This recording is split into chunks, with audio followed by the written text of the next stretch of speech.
So last month, in one of the southern states in India, 6 girls were prevented from going into their classrooms because of their hijabs.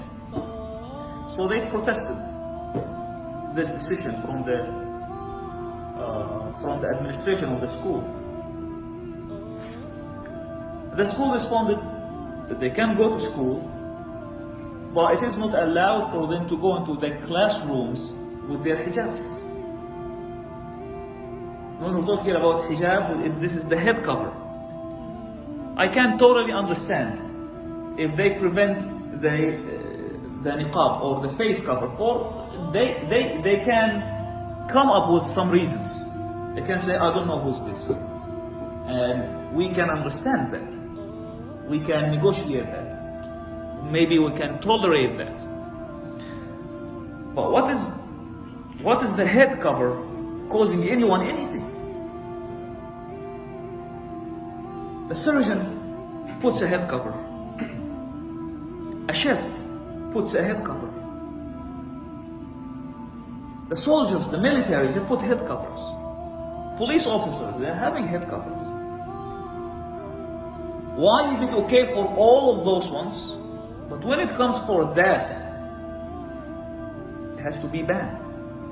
They shouldn't be allowed into this. They shouldn't be allowed into that. Why? Because it's about Islam. Because it's about religion. Anyway, so they protested that, and as if everybody was waiting for that, the protest was widely spread everywhere. Muslims protesting, and similar issues had happened in the past and still happening. But it was widely spread everywhere. That no one can say now, well, it's an individual case, it's a school here or a school there. The Hindus, students, they started having their orange piece of fabric that they put on their shoulders. This shows that they are Hindus. On a very famous video that this young lady was going to her school, she's a Muslim with hijab, and they faced her with their religious slogan, "Glory be to Rama, their God." And she responded, they following her, that you cannot go to school. So she yelled at them, "Allahu Akbar." And again, the situation was escalating. So they had to close school for a week for this whole state, waiting for the High Court to say its final word, if they can attend classrooms with their hijab, or if they shouldn't be allowed to attend, and whoever wants to go and learn, you have to take off your hijab. There are 2 kinds of acts of worship. Some of it could be done privately, without anyone has to see it. So you can make dhikr, tasbih, you can pray, you can read Quran, you can fast, and nobody will notice you doing these things. But there are some other things, it's general and it's public rituals that have to be done, for others to see it. Like the adhan, like the Jama'ah prayer, like the Eids, like the hijab for women.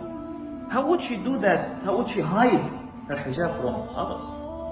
That it has to be done this way. So we know how this is very important. Once you see someone, they know, once they see someone with that special kind of hair cover, she has to be a Muslim. And this is the mainstream for a while, for decades now, that these differences between people, they need to fade out. They are preparing the whole world to be one nation, one color, one language, one religion. What is the religion? All religions in one. You want to do whatever you want to do, go into your mosque, go into your temple, go into your church, do whatever. But when we come out, we have to look the same. There should be no differences between people. Allah subhanahu wa ta'ala told us that this religion and the followers of this religion will be envied and will be criticized. Allah said, and those who are following their desires, they would love to see you inclining to their own way. Allah said in another ayah, they wish if you were to disbelieve as they are disbelievers, so that you would be equal with them. Allah said in another ayah, وَدَّ كَثِيرٌ مِّنْ أَهْلِ الْكِتَابِ, a lot from the people of the book, لَوْ يَرُدُّونَكُمْ, wish that they will be able to turn you back after your belief to be a disbelievers. Why? حَسَدًا مِّنْ عِنْدِ أَنفُسِهِمْ, they are full of envy from inside. They wished for this message to come to them. That's why nationalism is one of the very hateful games to play. But generally people are okay, generally people are peaceful. But they are being fed hatred and envy and discrimination. The Prophet ﷺ said, every religion has a manner.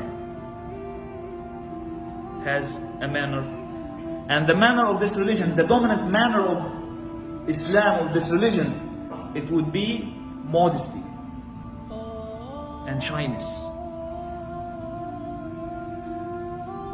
Instead of teaching the girls how to cover up and how to be modest, and instead of teaching them how to protect themselves and not to hand over themselves from this to that, and instead of strengthening the power of honor and respect in them, now they are doing as the shaitan exactly said to Allah, and I'm going to take their veils and their clothes off them. This is a very satanic way, taking off the clothes from people. This is what the shaitan did to Adam alayhi salam when he made him eat from the tree, or when he whispered to him to eat from the tree. Anyway, two cases happened. The first one was Malala Yusuf, and how she was shot for going to school. So she was prevented from attending schools. What happened in her case? It has become breaking news and everywhere. They even gave her Nobel Prize for that. And she is now a very inspiring person against oppression and depression and this and that. Fine. On the other side, this is almost the same case. That those girls are being prevented from attending schools.